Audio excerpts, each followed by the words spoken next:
Nouveau décor pour le deuxième volet du film français Netflix à succès, Banlieusards.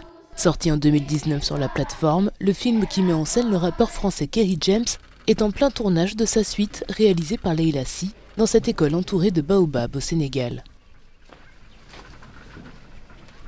J'ai écrit un long métrage qui s'appelle Banlieusards, qui a été diffusé sur Netflix il y a 4 ans. Et on est ici au Sénégal pour tourner la suite de ce film, un deuxième volet.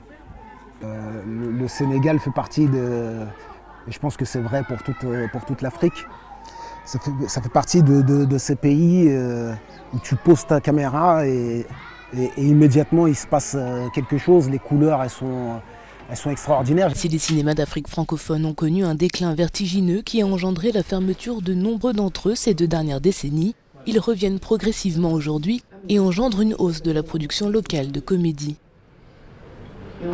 Et je trouve que le Sénégal a un gros potentiel cinématographique, que ce soit au niveau des acteurs, au niveau des productions, au niveau du matériel. Je sais qu'on a un potentiel et qu'on peut aller loin.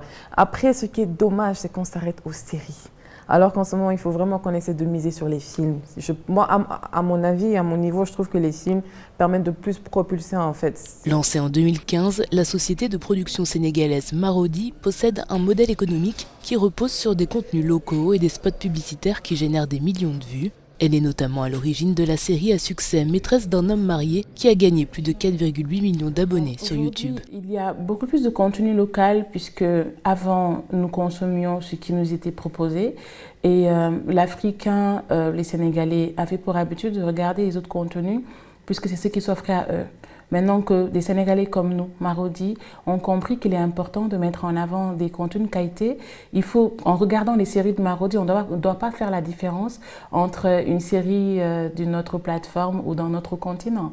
Et c'est pour ça que nous nous engageons à toujours relever le challenge de la qualité. Netflix, géant américain du streaming, s'impose en Afrique de l'Ouest francophone dans le cadre d'une poussée plus large de la production audiovisuelle dans la région, notamment au Sénégal et en Côte d'Ivoire.